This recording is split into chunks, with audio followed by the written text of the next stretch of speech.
សូត្រអេវ៉ាមេសុតាំងសូត្រនិងឈ្មោះមង្គលសូត្រគឺខ្ញុំឈ្មោះអានន្ទបានស្ដាប់មកហើយយ៉ាងនេះថាអេកាំងសមយ៉ាងភគវាសាវត្ថយ៉ាងវិហរតេចេតវនេអនាថបណ្ឌិកាសអារាមេសម័យមួយព្រះដ៏មានព្រះភិក្ខទ្រង់គង់នៅក្នុងវត្តចេតពុនជាអារាមរបស់អនាថបណ្ឌិតសេដ្ឋីទៀបក្រុងសាវត្ថីអថខោអញ្ញតរាទេវតាអភកន្តាយរតយាអភកន្តវនាកេវលកបាំងចេតវណាំងអោភាសេធ្វាយេនភគវាទេនុបសង្កមិឧបសង្កមិធ្វាភគវន្តាំងអភិវាទេធ្វាអេកមន្តាំងអត្ថាសេ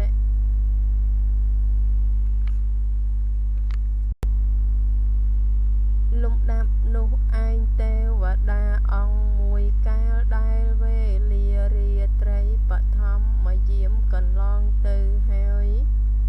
មានរស្មីដ៏ល្អយ៉ាងវត្តចេតពុនជុំវិញទាំងអស់ឲ្យភ្លឺស្វាងហើយ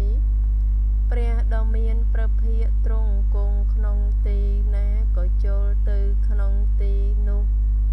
លុះចូលទៅដល់ហើយទើបថ្វាយបង្គំចំពោះអង្គព្រះដ៏មានព្រះភិក្ខហើយឈរនៅក្នុងទីដ៏សមគួរអេកមន្តាំងភេតាខោសាទេវតាភគវន្តាំងគិថាយអាចភាសេកាលទេវតានោះឈរក្នុងទីដ៏សមគួរហើយ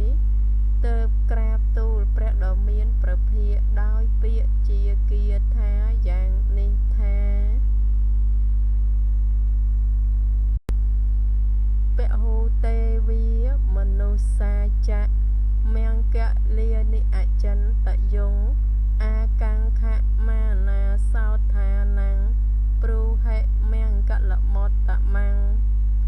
ទេវតានិងមនុស្សទាំងឡាយជាច្រើនប្រាថ្នានៅសេចក្តីសួស្តីបានគិតរកនៅមង្គលទាំងឡាយសូមព្រះអង្គទ្រង់ព្រះមេត្តាសម្ដែងប្រាប់នៅមង្គលដ៏ឧត្តមព្រះដ៏មានព្រះភិក្ខទ្រង់ត្រាស់សម្ដែងតបពាក្យទេវតានោះដោយពុទ្ធភាសិតគាថាយ៉ាងនេះថា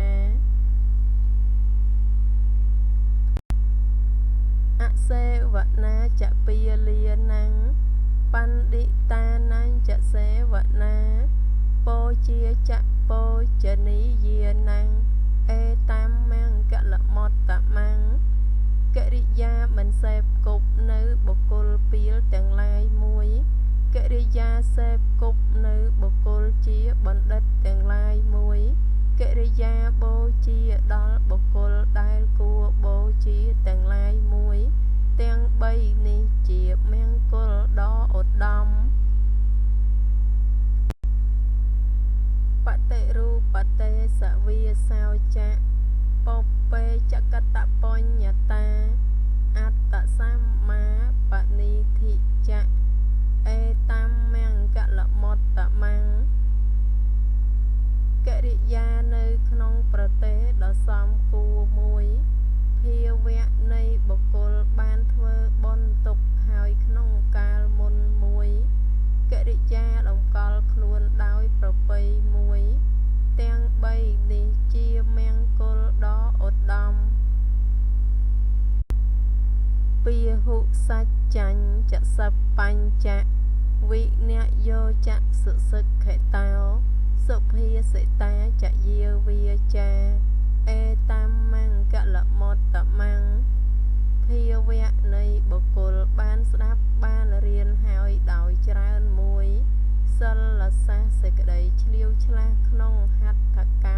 ម្ម ចៈញាតកាណៃចសង្កហោអនវិជ្ជានិកម្មមានិអេតាមមង្គលមតមង្គកិរិយាបរិច្ចាទានមួយកិរិយាប្រព្រឹត្តនៅធម៌មួយសេចក្តីសង្គ្រោះដល់ញាតិទាំងឡាយមួយការងារទាំងឡាយដែលមិនមានទោសមួយទាំង4នេះជាមង្គលដ៏ឧត្តមអរតីវិរតីបាបាមញ្ចបាណាចសញ្ញមោអបមាតោចធម្មេសុអេតាមមង្គលមតមង្គកិរិយាមិនត្រេកអរក្នុងបាបនិងកិរិយាវាចាបាបមួយសេចក្តីសង្រួមចាកកិរិយាផឹកនៅទឹកស្រវឹងមួយសេចក្តីមិនប្រមាទក្នុងធម៌ទាំងឡាយមួយទាំង3នេះជាមង្គលដ៏ឧត្តមគិរវោចនិវាតោចៈសន្តតថៃចកតញ្ញុតាកាលេនធម្មសវៈណੰអេតាមមង្គលមតមង្គសេចក្តីគោរពចំពោះបុគ្គលដែលគួរគោរពមួយកិរិយាប្រព្រឹត្តបន្ទាបនៅខ្លួនមួយសេចក្តីត្រេកអរចំពោះរបស់ដែលមានមួយភាវៈនៃបុគ្គលអ្នកដឹងនៅឧបការៈដែលអ្នកដទៃធ្វើឲ្យដល់ខ្លួនមួយកិរិយាស្ដាប់នៅធម៌តាមកាលមួយ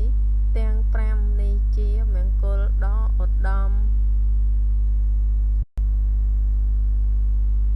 ខន្តិចាសោវចាសតាសមណានាញចទេសនੰកាលេនធម្មសាកិច្ឆាអេតាមមង្គលមតមង្គសេចក្តីអត់ធន់មួយភាវៈនៃបុគ្គលដែលគេប្រដៅបានដោយងាយមួយកិរិយាបានឃើញបានជួបនៅសមណៈទាំងឡាយមួយធម្មសាកិច្ឆាគឺកិរិយាសន្ទនាទៅវិញទៅមកនៅធម៌តាមកាលមួយទាំង4នេះជាមង្គលដ៏ឧត្តមតបោចៈ5អចរិយញ្ចៈអរិយសច្ចានទេសនੰនិព្វានសច្ឆកិរិយាចៈអេតាមមង្គលមតមង្គសេចក្តីព្យាយាមដុតនៅបាបធម៌មួយកិរិយាប្រព្រឹត្តនៅធម៌ដ៏ប្រសើរមួយកិរិយាឃើញនៅអរិយសច្ចៈទាំងឡាយមួយកិរិយាធ្វើឲ្យជាក់ច្បាស់នៅព្រះនិព្វានមួយទាំង4នេះជាមង្គលដ៏ឧត្តមអេតាតិសានិកថ្វានិសបដ្ឋមបរាជិតាសបដ្ឋសោថង្កច្ឆន្តិតន្ទេសੰមង្គលមតមង្គទេវតានិងមនុស្សទាំងឡាយធ្វើនៅមង្គលទាំងឡាយប្រកបដូច្នេះហើយជាអ្នកមិនចាលចាញ់ក្នុងទីទាំងពួងតែងដល់នៅសិរីសួស្តីក្នុងទីទាំងពួងមនាលទេវតាអ្នកចូលប្រកាន់ជឿថាមង្គលទាំង38ប្រការមានកិរិយាមិនសែបគប់នៅបុគ្គលពាលជាដើមនោះរបស់ទេវតានិងមនុស្សទាំងអំបាលនោះជាមង្គលដ៏ឧត្តមសូមអនុមោទនា